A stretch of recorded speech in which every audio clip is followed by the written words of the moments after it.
important because as teachers we keep teaching and we also get away with our teaching methods. We also get away with that flow that we have to bring results, we have to bring the output. So during that journey, again we forget a bit about those children who are not able to perform due to various reasons. Now for those who are academically low for a general reason, yes, we have so many ways to manage. We can take remedial classes, we can do a lot. However, where we know that even remedials, a lot of support academically is not going to give you that result. So that is the reason that why we have to discuss things like that through various, and they are the experts of course, so that you also get you get sensitized, plus also you get some ways again that how to manage and how to make yourself very happy while dealing with children, and also you need to be very positive. How do you need to present yourself in front of them? How do you need to deal with the parent? All these different various areas where we are going to discuss. Then please feel free to ask your questions, because see, we can deliver a lot. We have so many things to deliver in this topic. But the output is beneficial only and only when you come up with your doubts. That what are the real challenges which you face in various subjects and in the classes, right? So first I would like to welcome Solh, and he is the founder of Solh. And can we give a big round of applause to them? Morning 8:30 sharp, we are going to start. So I'll just give a brief about Kapil sir. Kapil sir is an entrepreneur having run multiple successful ventures from OML Logic Consulting to Frontlist Media, Pragati Exhibitions, Advik Toys and Soul Wellness. He truly believes that everyone can be happily in their current circumstances and everyone has the power to change their life. With this in mind, Kapil sir has been passionately exploring the mental wellness space and is the key brain behind Soul Wellness, India's first comprehensive mental wellness platform. A simple person with a simple living, clarity of thought, and who has this initiative to construct a lot related to mental health in this field. So we welcome you. Thank you so much. And all yours. Thank you. Good morning, everyone. Good morning. So it's really a pleasure to come here, and especially considering the topic today. Okay. But before I start, I actually want to hear from some of you in the kind of challenges or in the kind of environmental issues that you face while you are working through children with special needs. That's the key topic for today. So let me first hear some of the challenges that you face so I can reflect on and talk on them. Anyone wants to volunteer and start? Yeah, students, there are one or two in every section, so they will be having attention span issues, despite being in the front seat, sure, addressing one to having eye contact with that child. They'll still be asked to open the notebook, write it down, give an answer. The minute you speak to somebody else, they'll be fidgeting, troubling their partner. Sure. With all the kind of help, they have a long way to sure go. They'll yes, have please. Washroom issues. They need to go. It's not necessarily washroom issue. They just have attention issues. So, sure. Sir, it is basically about the other students. Even though we are sensitizing them every now and then, but still somewhere, whenever they are troubled, they don't feel like sitting with that child or being friends with that child. So that is like one issue which we face in the class. Sure. So these students do not generally open up to the teachers. They are shy. And one more important thing is that sometimes some students are, naughty, and sometimes they are unable to differentiate that this naughtiness is due to their, due to some special need or it's right. just a shared naughtiness. Yes, please. Sir एक problem ये होती है कि जब special need वाले बच्चे restless होते हैं, बैठना नहीं चाहते क्लास में, किसी भी तरीके से अगर बिठा भी देते हैं तो कंसंट्रेट नहीं करते, Sure. और उनको बुक्स के साथ इंगेज करना, पढ़ाई के साथ क्लास में इंगेज करना बहुत मुश्किल हो जाता है. Sure. Okay. There are students in class who actually feel like they get a lot of pleasure in disturbing others. Sure. Like they throw. I used to be one of them. They throw away their stationery to the dustbin.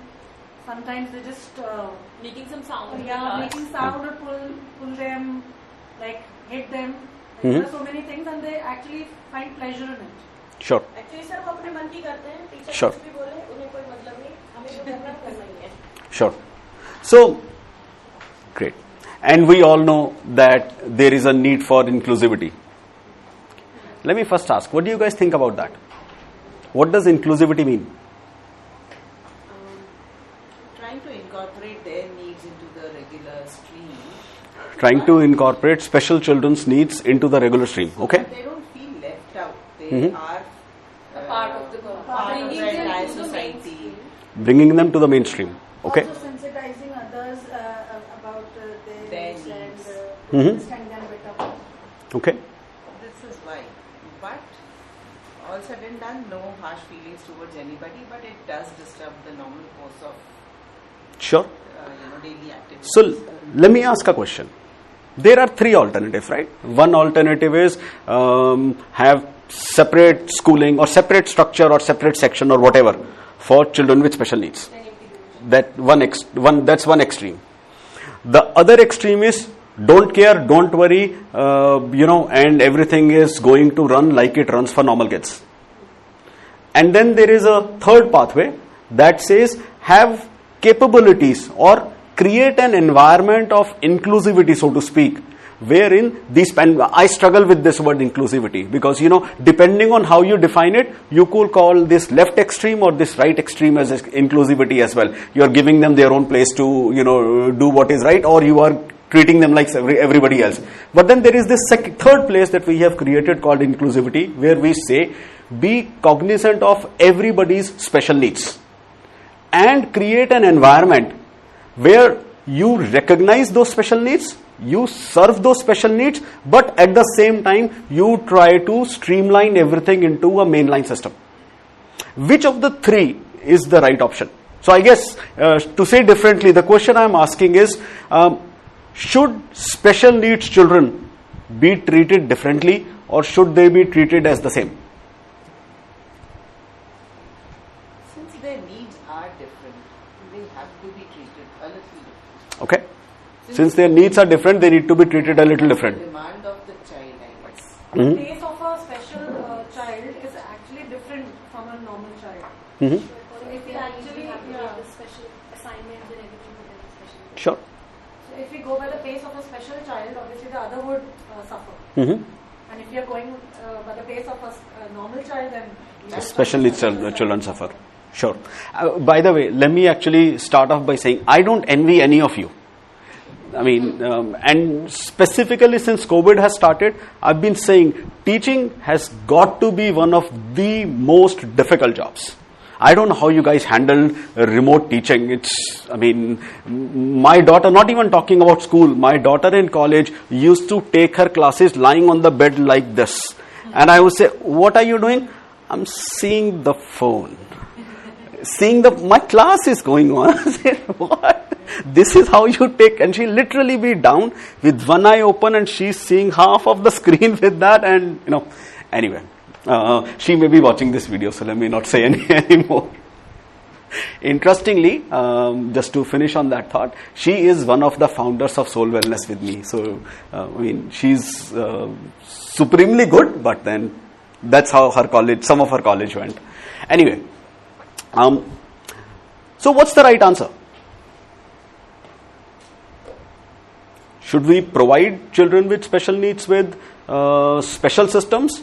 Should we not treat them differently, or should we service their needs within a larger context or a larger environment? What's the right answer? The third one. Okay. Let me take you guys back a little bit and say, as teachers, as the doers, and that's what we all are, right? Doers. Neither are we policymakers. Okay? We are simply doers. As doers, let's not, for a minute, okay, let's just do a thought experiment. Let's not have a point of view on what's the right answer. Okay? Let me say, and I've always loved this part of our country. We may be called as one of the more lawless countries in the world. One of the more, I'm not saying the most lawless. we may be called as one of the more lawless countries in the world. But really, if you would look at our laws, you would actually realize that we are an incredibly well-defined country. So our problem is usually not with the legal structure or the policies or how things are defined. It is more with the implementation of it. So I'm saying, as doers, okay, for this particular conversation, let's not worry about what is the right policy. Let's look at what is the policy. Okay, can we do that? Okay. And the policy very clearly says inclusivity is the key. The policy very clearly states that you cannot put a child with special need out. There cannot be, should not be a special thingy that they have to do because they have a special need. Okay. And the law very clearly says you cannot go this side and treat them like everybody else. Law says the requirement is inclusivity.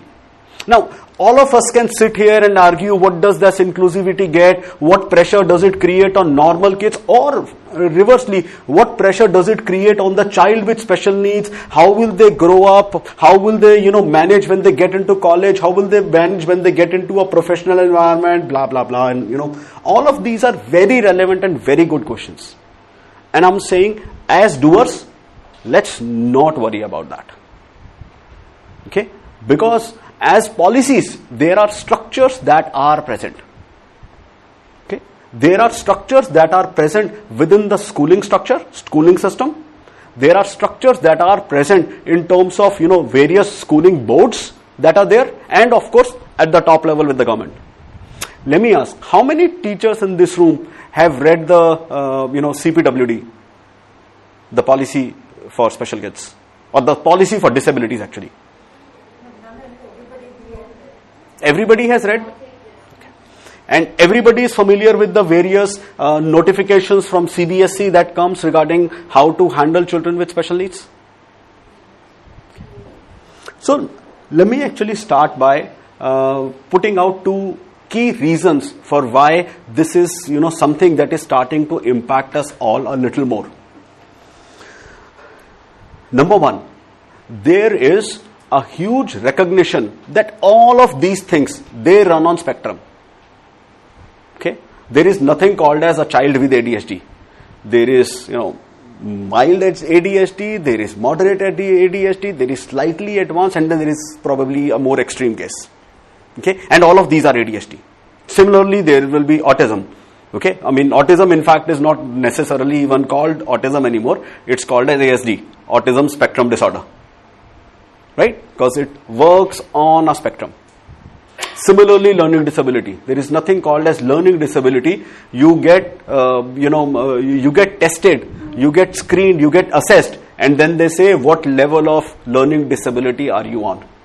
So all of these have been very well defined, and there has been focus that has been put on all of this.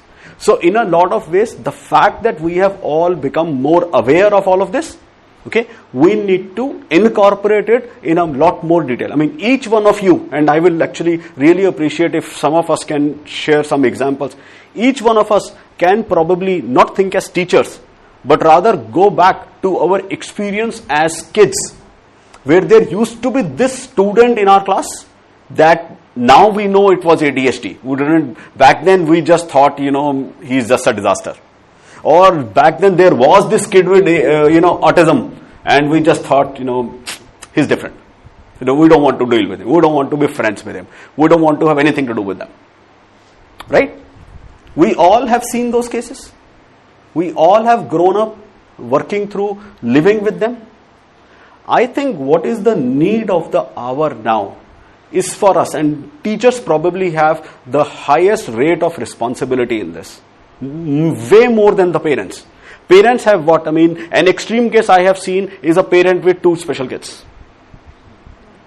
Okay, and the wife suffers from depression every couple of years, and the husband, is, himself struggling quite a bit. And they have to struggle with and live with 2 special kids.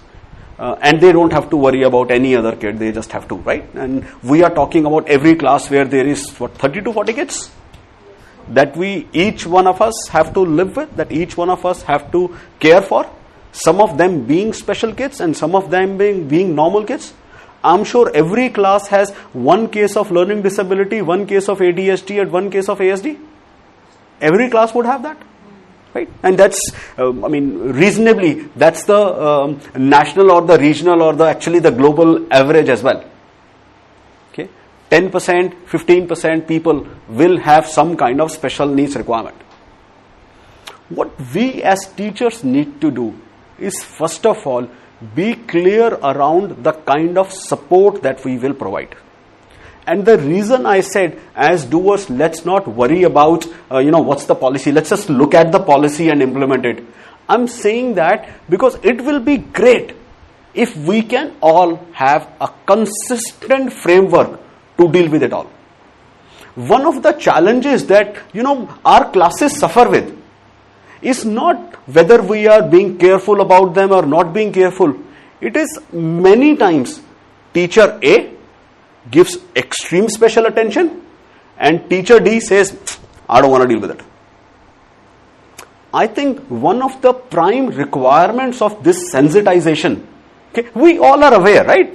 We all know what is ADHD, we all know what is autism spectrum disorder, we all know what are learning disabilities, we all know what is social cognitive behavior challenges, we all know this.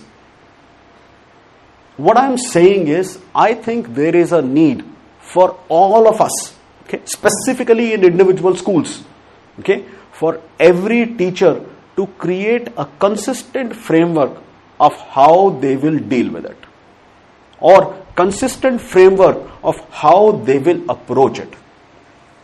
For me, there are 4 critical portions of it. 4 critical portions. The first portion is identification.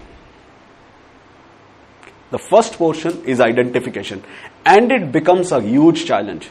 There is an autistic child, he's great in art, or he's great in mathematics. The mathematics teacher thinks he's brilliant, he has no autism. But then you talk to the English language teacher and there are challenges. But we need to look at developing a framework where, number one, we are able to identify. Okay?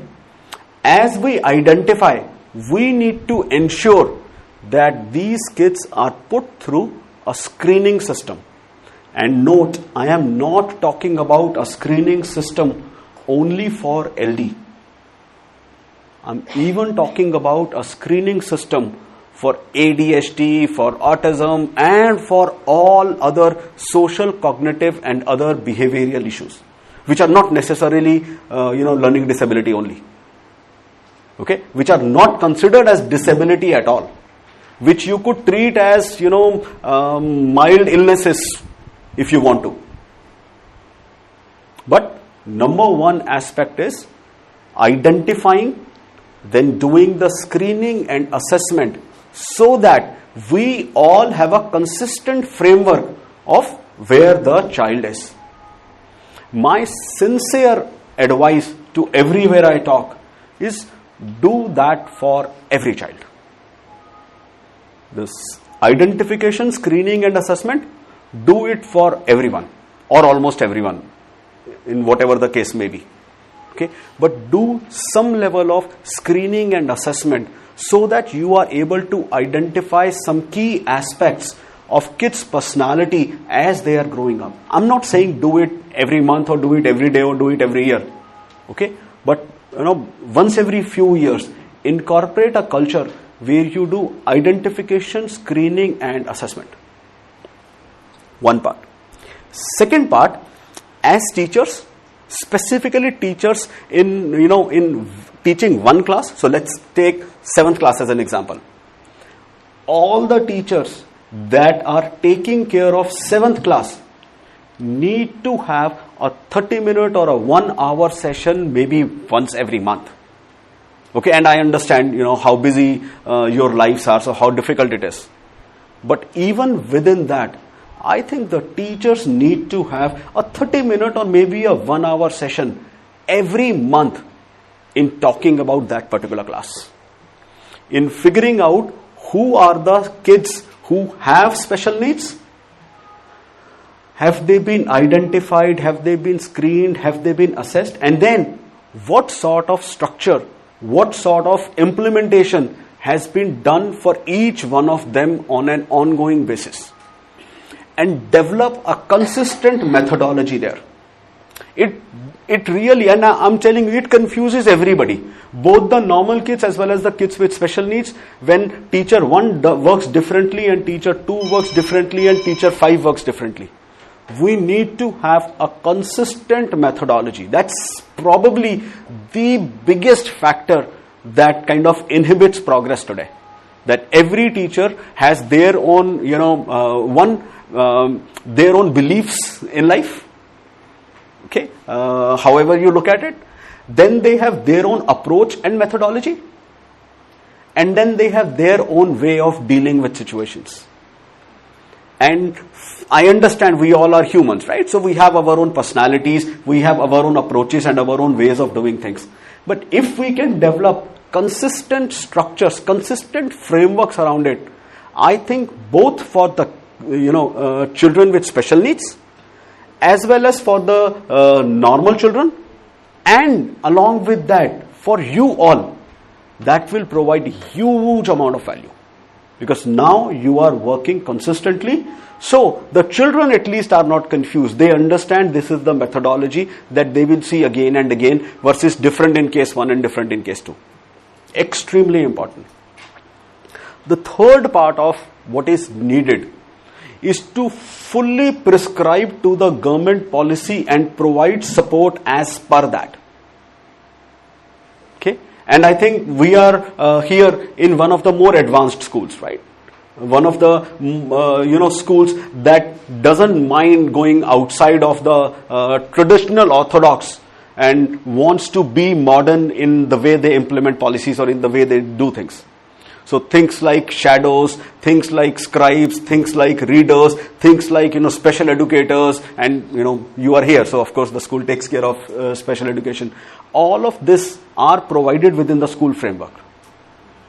Utilize and create systems and structures for them.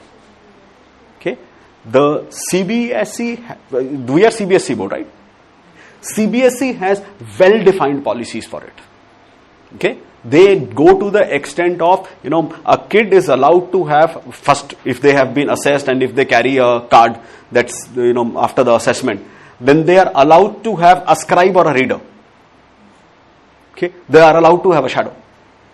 They are allowed to get extra time in the classes or in the examinations. Okay, and it's even defined to the extent of, if it's a 3-hour exam, give them this much time. If it's a 2.5-hour exam, give them this much time, and so on and so forth. And we are all familiar and aware of those, right? It even goes to the extent of defining, what sort of relaxations can you give to them? How do you treat their language challenges? So instead of having 2 languages, they can actually take only 1 language, and that is okay. Instead of, their grammar will be treated a certain way and stuff like that. Okay, especially for us teachers, who are not teaching primary classes, teachers who are above primary. Okay, comes the next big challenge. A lot of the kids that you guys see, okay, that may be having ADHD, autism, LD, or any other social cognitive behavior issue or anything else, they were not identified, not screened, not assessed, and not treated differently when they come to you. That happens reasonably high percentages. That the kids that come to class 6th or class 7th or class 8th, okay, they in class 1 through 5 have not been treated for anything. Okay, and later on we have a class session with them as well, right? And that actually, really, if we were to do something in those formative years a little more, okay, I think what would come to you will be a well-defined problem that will have easier solutions. But we are, of course, not there yet. And I don't even want to predict when we will be there or if we will ever be there. So our challenge is always going to be that we get half-baked solutions, and then we have to progress them through in a manner that when they go out from our shields, okay, which is when, in some ways, if I could say that, which is when they really step into, the real competitive world, right? We are here teachers from 6 to 8, right? So this is when they really step out into the competitive world, when they are all becoming adults, when they are all, getting into a completely different frame of mind and a completely different environment when they get to class 9th. So, exactly. So our job is to have them take that step in the most efficient manner. The ones who are normal, the ones who have special needs, and the ones who we could incorporate in stream and into the main line as much as we can. And that's a huge problem. That's a huge burden on, specifically this set of group. So, extremely important to identify, screen and assess so that you know what the problems are, for the teachers to work across as a team, okay, so that you develop consistent methodologies in how to incorporate and how to build the system for them, follow the government policy, and fourth, last but definitely not the least, ensure that you are able to create a more friendly environment for children with special needs across with the other 28, 29, 38, 39, depending on the class and depending on the children with special needs. Ensure that you are able to develop a better formation for them. See, in every class, and this is, I think, one of the things that every teacher needs to look at. Who's your strongest enemy when you do this? When you work with children with special needs, who's your biggest enemy? Other students, right? They make the job that much harder. I'm not even going to the extent of parents. That's I am a parent, and my daughter studied in Maxford School, and I remember a few years back, because I used to run a digital marketing agency, so I used to do a lot of political election campaigning and other things in the digital arena. The Parent Teacher Association would come and say, you need to come to us to meet the minister, we are going to talk about fee reduction. And I said, I want to have nothing to do with it. I'm fine with paying the fees that the school says that I should pay. I understand it may be unreasonable, but I don't want to have anything to do with it. You want to? Go ahead. So I know the challenges of the parents, how, some parents get, very angsty. Who gets more angsty? The parents of normal kids or the parents of children with special needs? Both have their own issues, right? Normal ones. Exactly. The ones who have children with special needs are usually more accommodative, because they understand that the kids requires more support. They understand that there is, as long as the teachers are, not being bullies with them. I'm not suggesting any of us are, but, every once in a while they go through their own versions of when teachers are not handling their kids properly. As long as the teachers are trying to work with them, even seemingly trying to work with them, they're usually more accommodative. But anyway, let me not get to the parents portion. That needs an hour of its own. But while we say that other students are probably our strongest, challenges or strongest opposers when we try to create this inclusivity, who are our best friends when we try to implement this inclusivity? Those exact students. What the teacher needs to do to make their job easier is to develop a system, okay? Identify children who would be appreciative, supportive, accommodative of these children with special needs. And every class has that. Every class. I remember there used to be this, guy in my class with autism, for sure, and he had super brain in some of the subjects, and then he would struggle with some of the other things, and he will always be standing up in the class and answering questions, and I used to get freaked out. What is your problem? I mean, why can't you let us all live in peace? So, but then there were some other kids who would really be very helpful to him. They would understand. I'm not saying they understood. At that time there wasn't, I don't know if I ever heard the word autism, before Bollywood started. Actually, let me not say Bollywood. Before I went to the US to study, I don't remember if I had ever heard the word autism. Okay, and I'm talking about 1999 when I went to the US. I hadn't heard the word ADHD. In fact, at that time it wasn't even called ADHD, right? It was called ADD. Attention Deficit Disorder. The hyperactivity is something that they added later on. I had never heard the word ADD growing up. Okay, for me these were all things that I was introduced to in the 21st century, not in the 20th century. Having said that, I can go back and now think about, in retrospective, think about my school experience, and I know there were kids in my class who would be supportive, actually, who would appreciate this kid with ADHD, or who would appreciate this naughty kid that we are calling naughty that probably has ADHD. Okay, who would be appreciative of that kid with ADHD and would want to have, be friends with them. I think one of the most important aspects, and it is not written in any policy strangely, one of the most important aspects of dealing with children with special needs is to help create that framework around them. For me, while a lot of teachers do a lot in creating that framework, where I was talking about consistency across, I think that when you have these sessions with teachers, one of the most important aspects that you want to handle is to identify student or students, depending on the case, that you pair up with them.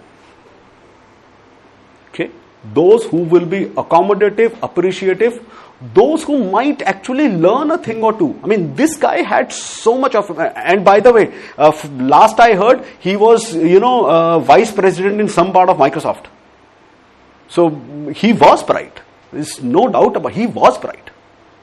Okay, just that he had his own, social cognitive behavioral issues, and sometimes he could be, a pain. But no, I mean, he's doing very well for himself. Going through the schooling system and there was not even any appreciation. So I think one of the things that we as teachers need to do, probably the most fundamental way that we can help and create a more cohesive environment, is to find people to pair up. Okay, it doesn't have to be, at least for the student or for the parents, it doesn't need to be done in an open manner. Okay, because then you will get into all sorts of other challenges. But as teachers, this is where I was saying a session, every month for 30 minutes or an hour will play a huge role in identifying and in creating that consistent methodology, consistent system of working with that particular kid. I can tell you, if with a kid with ADHD, you put somebody that this kid kind of, pairs up well with, half of his challenges will go away. I'm not saying all of them will go away, but half of them will. This child will be a control over that child. I'm not saying, control as in control that child, but at least be a lever that can help take care of cases or take care of times when he has his own issues or she has her own issues in terms of, having a disorganized behavior, or in terms of trying to disrupt the class, or in terms of not being part of the group. Extremely important portion. Work as teams and identify where is it that you can put those levers. Where is it that you can do those pairings? Where is it that other kids can participate in working with you as the support structures? I understand that's a, dependence. Yes, please. Sir, हम ऐसा करते हैं बहुत बार, जो special need वाले बच्चे होते हैं उनको हम अच्छे बच्चों के साथ बिठाते भी हैं, और मजे की बात ये है कि वो उनकी बात ज़्यादा सुनते हैं, उनकी हेल्प भी करते हैं, बिल्कुल, और वर्क कंप्लीट करने में भी बहुत हेल्प करते हैं, एब्सोल्युटली, थोड़े से अच्छे वाले होते हैं, एब्सोल्युटली, ऑल आई हमारे बच्चे उनकी बहुत बात सुनते हैं, मैं प्यार से उनसे समझा रहे होते हैं। मैं बिल्कुल आपकी बात समझ गया. What I'm saying is, and we all, I mean, I can safely assume every teacher does that. I'm saying if we work on that as a group versus individually, every teacher deciding, what they will do, I think there will be a lot more value that we can provide individually, not just to children with special needs, but actually to the entire class. We can probably create a better overall structure. So these are the 4 key things that we need to do. Now we can talk about some of the finer aspects. Everybody with all sorts of ADHD and ASD issues, all they need is for you to develop what is called as coping mechanisms for them. coping mechanisms. Okay? In fact, I tell everybody that I talk to, if you have any sort of disbalance in life, I'm not talking about ADHD and ASD or whatever. I am saying if you have any sort of disbalance in life, you get angry too easy, you get irritated too easily, you get sad too easily, you get into whatever, any sort of mental health issues you have, what you are essentially looking for are coping mechanisms. I don't know, some of you are old enough to understand this. There was this Salman Khan movie that came out in the late 90s where he used to get very angry and he was like supremely angry at stuff. And he has a girlfriend who teaches him, every time you get angry, you count 1, 2, 3, 4, 5, 6, 7, 8, 9, 10. And I mean, really, it helps. Right? And that was a coping mechanism that this person helped create. So what we need to do is we need to have these children with special needs develop coping mechanisms. When you get into this situation, you do this. This is a difficult piece of work, because convincing some of these kids to do what you want them to do is extremely difficult. Extremely difficult. However, that is where the best success is. Most of the parents of children with special needs have created that coping mechanism already. They know what to say to the kid. They know how to talk to the kid. They know what will make him triggered, or what will get them to calm down, or what will get them to listen to you. Okay, which is where I was saying parents are a different beast. It will require a full class of its own in how to kind of do this. But please work closely with the parents in learning the coping mechanism of each one of these individual students. I understand it will take time. Okay, however, if you are able to do this as a team, I think it will create a lot more value, a lot more capability for you to be able to handle. I think you had a question. Sir, actually you are talking about coping mechanism, so it needs a kind of consistency. Yes. But there is a CWSN in my class and he's not regular to school also. Yeah. Even though I'm giving him special whatever thing is required, worksheets, giving more space to him and everything. Yep. But still, as he's not regular, so how can I make that coping mechanism? Sure, that's a great question. So if the kid is not regular, how do you create that coping mechanism? And you know what? Sometimes these kids are in a little more disarray. Okay, and a lot of times, maybe it doesn't happen as frequently in this school. Actually, let me not say that. I think it will happen that frequently in this school also. It's not necessary that these kids come from a stable background or a stable family for that matter.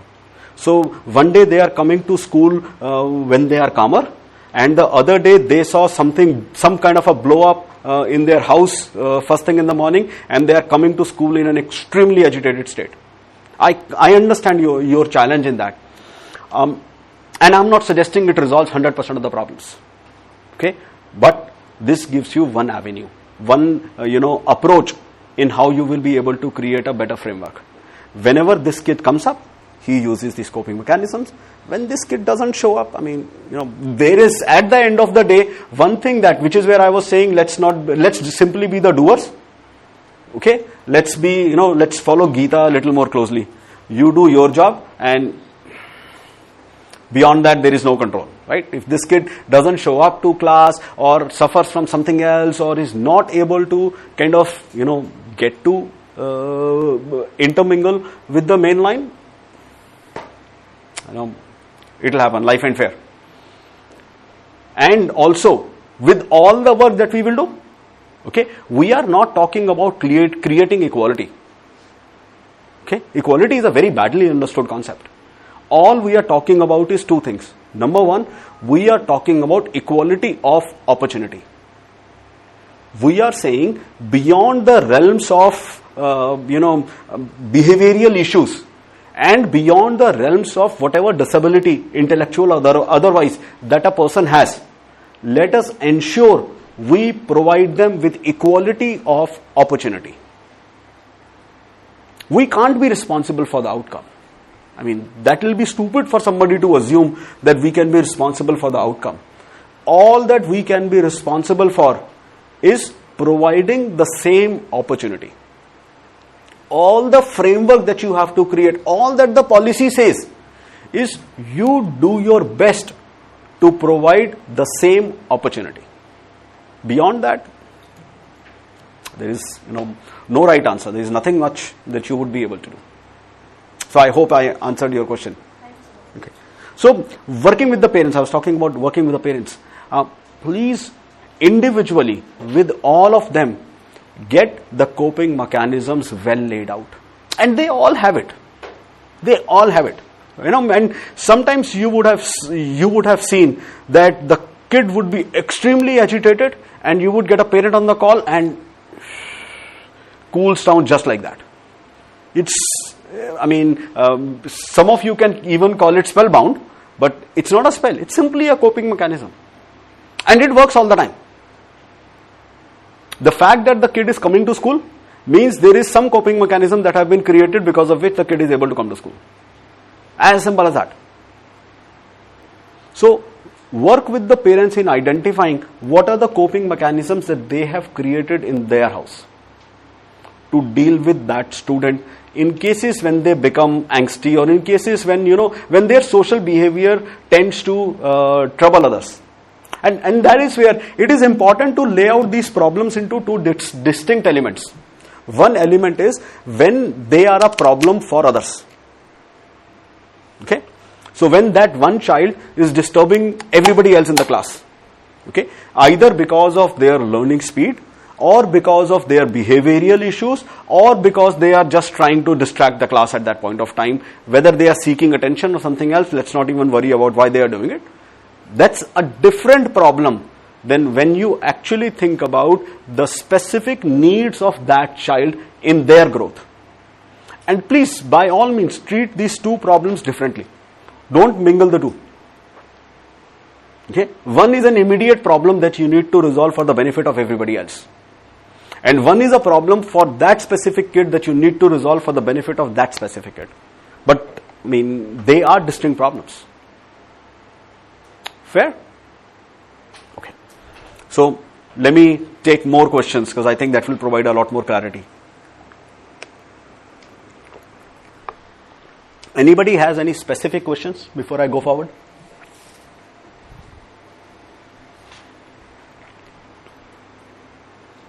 Okay. So, let me summarize before I move forward.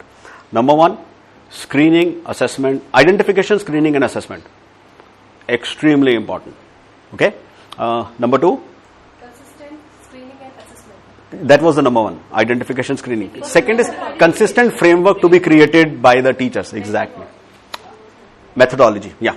So framework, methodology, basically a consistent approach where all teachers of that particular class have an agreement or are working together to see here are the kids with special needs and here is the kind of structure we provide to them. What it will also do as teams is, every kid, as I was saying earlier, every kid has some special abilities, right? Specifically people with special needs, a lot of times they have certain special ability. So somebody may be great in, specifically with autistic kids, somebody will be great in art, somebody will be great in music, somebody will be great in mathematics, somebody will be great in language. I know a kid who knows 12 languages, but he can't do 1, 2, 3, 4, 5.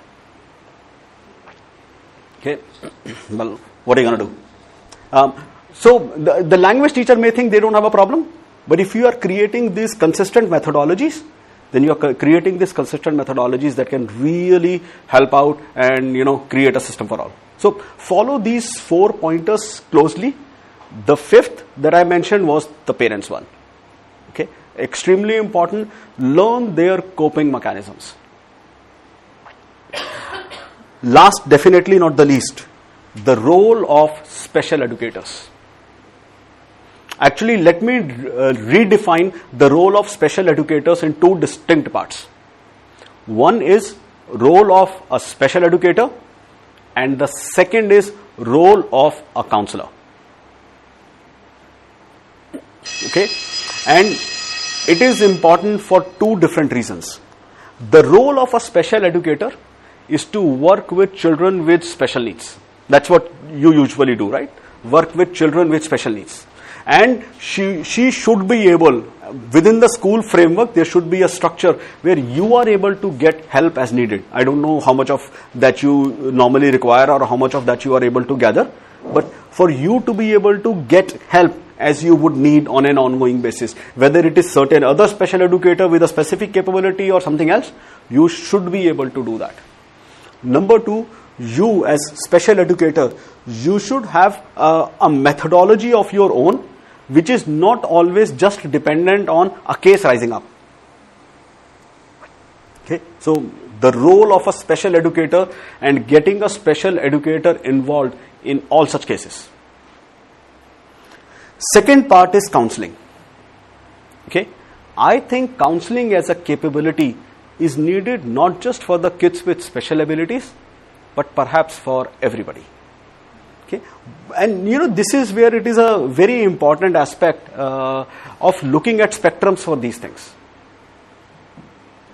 We only, I guess, as teachers, have time to look at ADHD kids. There may be other ones that have more pent-up kind of symptoms that you don't normally see out loud, or that may have other issues, so other social cognitive issues or other social behavioral issues that are not even visible, or that may have certain other mental health issues that are not really visible.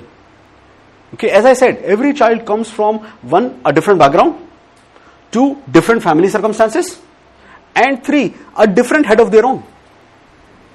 So I think counseling as a capability need to be incorporated in the mainline structure.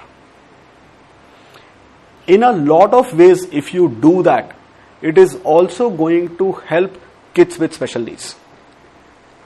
Because now you are talking about some of the other kids going out and seeking help, going out and talking to a counselor or talking to some other expert and resolving their issues. That in a lot of ways creates that consistent methodology around providing people the support that they require whenever they require. Right? A lot of times the challenges of normal kids is that because of him, he gets special treatment, and it happens with siblings too. Okay, I know somebody whose sister is usually sick. I mean, she has a certain medical issues. No mental health issues. She has certain physical medical issues, and her problem in life is every time in her house she is prioritized. Right? She is prioritized. She needs more support. Right? And that's a consistent problem that normal kids usually face. That why are they getting priority? And even the parents. Yes, please.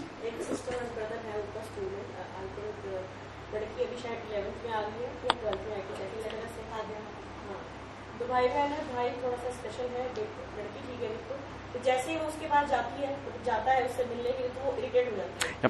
Even कुछ दिनों पहले तो उसने school में आना ही बंद कर दिया था लड़की ने कि मुझे इरिटेशन होती है, मुझे स्कूल नहीं जाना. I spent 11 years of my schooling, okay, ensuring nobody knows the two sisters I have that study in the same school. I remember when I was in 10th class, I had this big argument with a teacher. Let me not even talk about what the argument was. But I was asked to bring my parents. My sister was 5 years older to me. She was studying in college at that point of time. My dad had something urgent, so she asked her to go. Okay? And she came to school with me. I wasn't bad in studies. I was usually in the top 3. But I was, reasonably disruptive. And let me leave it at that. Reasonably disruptive. And I remember she came to school and she went to different teachers. And first of all, every teacher would say, "Ye tumhara bhai hai?" So my sister was this, extremely bright, always in top 3, which was consistent with me. But then she was this topper in sports. She was this teacher's favorite, and everybody loved her. And here I was, where my sister or my parents were called for indiscipline. Okay, in fact, I remember in my school days, my principal would say every few months, "Kapil Gupta, अगर तू पढ़ाई में अच्छा ना होता ना, तेरे को तो मैं टीसी दे देती आज ही." But then, and actually that helped me be more disruptive because I know koi kuch karega nahi. Anyway, so yeah, I can certainly understand where that kid is coming from. And it's not that she gets distracted. It is probably also she doesn't want other people to know that this is my brother. It's probably as simple as that. And right or wrong, you have to respect that. Okay, my other sister, okay, who was 2 years older to me, she was bad in studies, bad in sports, bad in everything. She hated the 2 siblings that she had. Because strangely, her teachers, she couldn't hide it. She was, so bad, she couldn't even hide it. Her teachers knew about her siblings and they would give her a lot of grief for that. Usko dekho, wo aisa karta hai. Usko dekho, wo aisa karti hai. And here you are. So, that will happen. And you have to be okay with that. Yes, please. Sir, as the times have changed, so now what we observe in our classes is that almost every student has their own requirement. Yes. Right? So they are required to be treated in a certain way. And in such a case, being in a class for 35 minutes and then specifically focusing on CWSN becomes a little challenge for us. Number one, that's not your responsibility. The other students, yeah. Like I'll give you an example. There are 4 students in my class who are CWSN. I fixed their seats and I've made them sit in the first rows, right? So I have got so many calls from the parents who are asking me that why have you made these students specifically sit in the first rows when my student is also to be treated equally. So they have raised these concerns as well. And they are right. What's your answer? Sir, I try to, make them understand the concept of CWSN. I try to make them understand that they have different needs. And like in case of autism, you cannot ask the student to change their seats constantly, right? You cannot even change their partners. So I told them about the requirements, but then still somewhere they would want their child to be seated on the first seat to get their chance to be, in the front row. That's an issue. While I don't know the specifics. And there was this one parent, sorry to interrupt, but there was this one parent, so when I called these students with special needs or the special student, he literally, he got very offended that how can you call somebody special? This shows that you are not equal. Somewhere educating the parent of this concept became a challenge. And it took me 45 minutes to make that parent understand the concept and somewhere, calm him down and then, understand what I'm trying to tell him. So I think education of all these things about CWSN and the other requirements of students somewhere to be given to the parents as well. Absolutely. But you can't do that. I'm sorry. And, really, and I use this phrase, so don't take it the wrong way. That's beyond your pay grade. Okay. You can't change the parents really. Okay. If you can handle the students, if you can create a framework around the students and take care of them, that's the best you can do. Parents, yeah, you can talk to them. Of course, talk to them. I'm not suggesting don't work with them at all. But you'll have to leave them the way they are.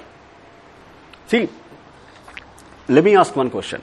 Do we try to pair children with special needs with children with special needs? No, right? Okay, great. I've seen actually places where they pair children with special needs with children with special needs and, yeah, for me it becomes the, some of you may not get the reference. For me that becomes the 2008 financial crisis. That's what they did. They took, badly structured bonds or extremely risky investments, okay? And some extremely bright financial guy said, if we take 50 extremely bad investments and we put them together in a pool, the result will be an extremely stable investment. And like, what are you talking about? Anyway, so yeah, you need to ensure that you, in some cases, you may be able to pair them, but don't pair them because they are both with special needs. Pair them because they have certain capabilities that they can manage for each other, certain capabilities that they can provide to each other. In this specific scenario, I know what you're trying to do, but you can't appear, biased to other kids as well. Okay, firstly, don't listen to the parents. Okay, I'm a parent myself, and I'm sure some of you are parents as well, but don't listen to the parents. Okay, the parent need to know and need to be, assured that we are doing the best that is required for every kid. We are not doing the best that is required for this kid with special needs, and we are certainly not going to do the best that is required for your kid.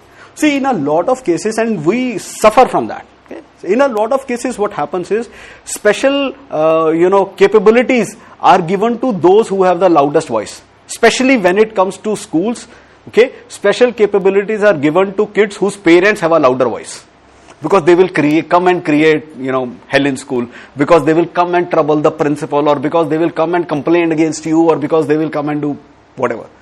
I think as a system, as a structure, schools need to create environment where they don't care.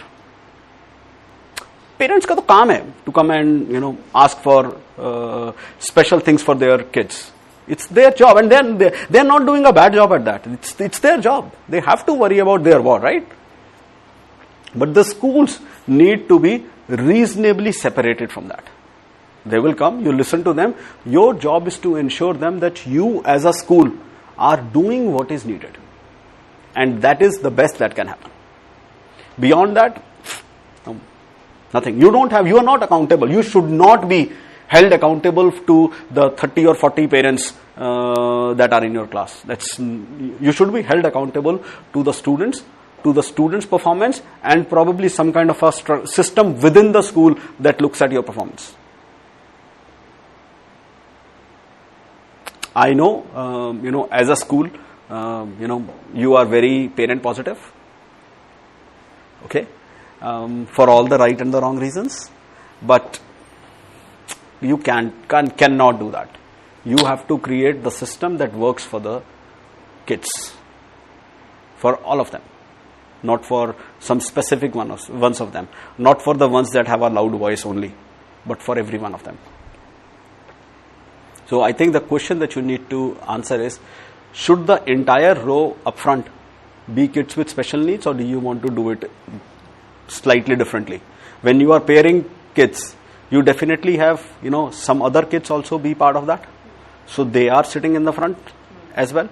So then, But then again, as I told you, we cannot make a lot of changes in the partners also, because as you have told when you begin the session that there are certain kids who are very good and who have a control over the other kids, right? Not everybody has that skill, right? So, and these parents would be the one, they would come and complain that you have made our child sit with somebody who's not that bright, who's special and all. Yeah, but that's a very fair point. That I can't take away. I mean, if a parent is coming to you and saying, you have made my child sit with this particular child, and I think this is going to impact his learning and all, I don't have an answer for them. I genuinely don't have an answer for them. You can try to convince them. Tell them it's done because it helps them develop their leadership skills. Tell them it's done because it may create your kid, the one that you are making sit with the kid with special needs, develop special abilities himself as a leader, as somebody who has the maturity to handle difficult situations, as somebody who is able to, do XYZ. Beyond that, if the parent insists that no, this is not allowed, or I won't let you do that, then you have. We do it, but the point here is that obviously I cannot switch the seats every now and then, right? If suppose I made them sit with somebody, they're supposed to be seated with them. Yeah, but I know that's a delicate balance. That's a delicate balance that you will have to create. I don't think there is a real solution to that. You can talk it out with the parent. Okay, you can reason with them, but in today's time, I think everybody unless sit on the first bench. Yep, unless the school comes up and says, we'll stop dealing with parents as much, which is a difficult proposition to say the least. So you'll have to, you can pair them, you can do everything, but if a parent comes up, and let me say this, a parent doesn't come up by themselves. A parent usually comes up because the child goes home and says something. Okay, I know there are extremely nosy and pokey parents that get everything out of the child. Okay, but even then, the child would have said something. So And also, that is also where if you have a consistent methodology, as if you are playing as a team, then you have a better mechanism to deal with such situation with such parents. Because parents usually come up with such problems against a teacher. They usually don't come up with this problem against 5 teachers. So no parent would want to come in and say the school overall is being biased towards my kid. They usually say this particular teacher is. Right? And in a lot of such cases, the student himself is not very fond of that teacher. No, it is not that all a case of bias. Basically, they really wanted their child to be seated on the first bench, right? And all the first seats are occupied because of the special student, because I have 4 different special students in my class. So this was their problem, that why you're not letting my child also sit there. Considering the fact that my child is, everybody is equal and everybody is required to be, shuffled in the class and all that. This was their concept. So my point was that the other parents are not aware about all these things, right? Especially in the cases where their child is not special. So then... yeah, you can't tell the parent there are 4 special needs kids in my class. Exactly, so that I get that. Not, right? And so this was my point, that why don't we take an initiative or something can be done where the parents are also educated about these facts, so that they also become somewhere helpful Sure. in this entire scenario. Sure. Because if everything is required to be functioning in a certain way, then it's going to be really helpful, right? I hear you. That's They a... can somewhere sensitize their child at home also, right? They can ask their own child to go and help others, especially when somebody is having some special needs. So that can come from home also, and then it will double up, and then... Yeah, but who's gonna teach the parents? Some YouTube videos or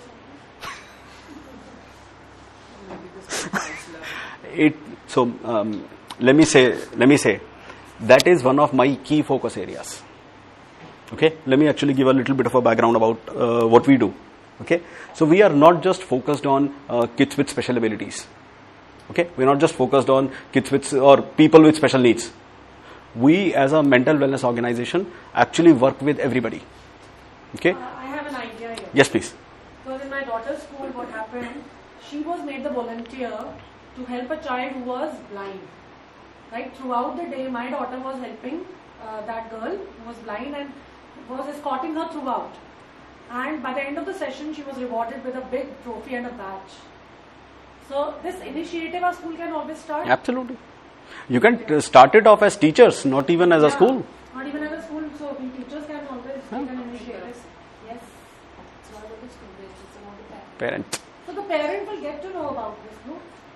Yeah, parents care about some trophies and don't care about some. The certificate. We will be starting our parent sensitization program. Yeah. That's what you need. We have thought about it that we are seeing with what parents is. And I think one thing that I would suggest is when you are doing the parent session, sensitization, don't call it a session for children with special needs. It will be a general session. Exactly. Absolutely. See, and when I work on mental wellness, what I have noticed is, there used to be this huge stigma around who will talk about their mental health, why will people talk, it's so much tabooed, people will think, mental health issue hai to pagal hai. Right? That's the normal behavior. Or on the other side, there will be, so I don't know if you guys saw what Nawazuddin Siddiqui recently said about depression. So Nawazuddin Siddiqui said, it's a urban problem. अगर मैं अपने गांव में जाके अपने बाप को बोलूंगा मेरे को डिप्रेशन है, वो एक देके मुझे थप्पड़ मारेगा. I mean, he's a thinking man's actor, right? He's not even like the Bollywood chocolate hero types, right? And this is his impression of mental health. And I remember I was talking to this principal in a small town, and the principal said the same thing. Kapil, yaar, I would love to do this, but हमारे यहाँ ना चलेगा नहीं. मैंने कहा क्यों नहीं चलेगा? कहता है हमारे यहाँ तो बच्चों का डिप्रेशन और मेंटल हेल्थ इशू ठीक करने का सिंपल तरीका होता है, 2 थप्पड़ मार दो ठीक हो जाता है. And this is a principal of not even the principal, actually the founder of a school with his wife who's a principal. So it's there. But as you guys said, every child right now has some special need. Or differently said, every child always had some special need. We just never bothered with it, or we never cared, or we never had a system to deal with that. Now we are getting more present to it. So what we need to do is we need to have the parents start worrying about mental health. Their vision, their view is not going to start from special needs. When I do my mental health work, what I realize is everybody who has normalized mental health conversations has normalized it to the extent where they say it is okay to talk about mental health. Yes, people do have mental health issues, except me and my child. My spouse is crazy, has always been crazy. My parents, they get crazy every once in a while. Everybody else in their life, they have their own sets of issues and challenges and all. Me and my kids are absolutely normal. So you can't really go have a conversation with them about special needs, but you can certainly talk to them about changing scenarios. You can certainly talk to them about how life, specifically in the current scenario. And I talk about this in the form of 4 C's. Okay? There is, of course, contagion. What has happened with COVID, isolation, lockdowns, and all of that, and also the mental health associated with the pressure of falling ill, pressure of contracting a disease or something. Not just the disease or the lockdown itself, but just the pressure of it. Okay. The second is conflict. What goes on around the world, the various challenges, the various issues, and your internal and external conflict as well. The third is climate. Okay. One part of climate is mental health issues that are caused because of bad climate, whether it is more pollution or whether it is whatever we eat and stuff like that. Okay. And on the other side, fear of extreme weather conditions. Right. So many places in the world now see extreme weather patterns. And the fourth is conformity. Conformity has always been there. The need for me to conform to myself and then my expectations, and the need for me to conform to other people's expectations. That was always there. But climate, conflict, contagion, they are, newer, that have become extremely important or extremely big in people's life. And the fact that we no longer live in a world where we compare ourselves with us. Right? We live in a social media world, in a digital world, where we compare ourselves with everybody else in the world. In fact, there was this research that I was once a part of. It said one of the fundamental challenges when right to education was implemented, so in nearly, I think it is 2010 or 12, when social media wasn't as big, but we were doing some research looking at the various educational patterns and everything, and we were saying one of the drawbacks of the right to education, in the absence of a pure economic and developmental growth in all areas, is going to be you will have more people with aspirations and not enough avenues, which we have probably seen, right? There is a dearth of people wanting to do menial jobs. There is a dearth of low-skilled labor, or people wanting to do those jobs, not just the skill set itself, but people wanting to do those jobs. And that is something that we are going to start seeing from a mental wellness perspective as well. So it is extremely important for schools to do the parent sensitization exercises and also to implement a large-scale mental wellness program within the entire school. And I've been a very strong promoter of the mental wellness program in a school need to be students, teachers, parents, all having some kind of a capability. In fact, what we have done in that sense is created a platform. We have created actually a mental wellness application, a platform. It's on Android as well as iOS, called as Solh Wellness. Solh is this SOLH. Okay, it's not actually Soul Wellness. It's actually Solh. It's a Hindi word. Okay, but to my global audience, I call it Soul Wellness because it's easier for them to pronounce. It looks cool. It associates with soul. It's actually Solh. It means making peace. In Arabic, it's called as Salah. Again, it means making peace. In English also, I call it soul. And when people ask what does it mean, I say making peace. So anyway, what we have done is we have categorized the tools that people require for mental wellness in 3 parts. The first part is what we call as self-help tools. Okay. In self-help, we have a screening and assessment area. We have an area for mood tracking. We have an area for goal setting. And then we provide knowledge and information on an ongoing basis. The second part is what we call as community support, which is where we have the capability for people to do a journal, write a diary. for people to participate in support groups around various issues. So there will be a support group around adolescent issues, there will be a support group around women empowerment, there will be a support group around work-life balance, around procrastination, around stress, anxiety, depression, and so on and so forth. Okay.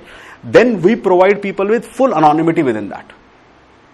Okay. Because a lot of times it's not, we can't share our unshareable thoughts. And we can't share details, gory details of our life, just because we don't know who the reader is and what they would do with that information. So we always want to protect our privacy, our identity in many cases. So we provide people with that option of anonymity. And then we provide them with what we call as a buddy. So basically it's a social networking capability that works as a community. Third, sorry? Sure. And third, we provide people with expert services. In expert services, one part is if anyone is looking for a clinical intervention, a psychiatrist, a psychotherapist, a psychologist, or a counselor. Second, if somebody is looking for somebody in allied therapies. So allied therapies could be, yoga or meditation or music or art or dance or, naturopathy or career counseling and amongst other things. Last but not the least, we provide people with an option that we call as Talk Now. That is perhaps the most used feature on the application, at least at this point of time, where if you are overwhelmed with emotions right now, you can go to the platform, click, talk to a counselor, and you will be able to connect with a counselor. Okay, we have multiple counselors in-house with which we kind of provide that capability. So, I mean, as individuals, as schools, as community groups, it is extremely important to recognize and start talking about mental health. What we have seen, and what I think it's fairly logical as well, moment you will start talking about mental health, some of these challenges or some of these questions that we are currently talking in terms of children with special needs, they actually start coming more in the forefront and people start becoming more sensitized. Whether they are teachers or they are parents, or for that matter, whether they are students. They start becoming more sensitized to these issues, which actually helps the community have a better control over everything. Oh, it's almost 10 o'clock. I am so sorry. I think I have this tendency of... Sure. So, any questions, anything else that anybody wants to ask? You have my information and you have the team's information. Even outside of this session, you can absolutely go to the Solh Wellness platform and ask whatever query or question or what you have. If there is a specific case or specific aspect that you want to discuss, and of course, you can connect with us directly and ask anything that you want at any point as well. Thank you so much. I hope you guys have you guys are able to deal with some of these situations. These are reasonably tricky problems that we all have all across us. So I wish you guys the best of luck in dealing with them. And we are here to provide support as needed. Thank you so much.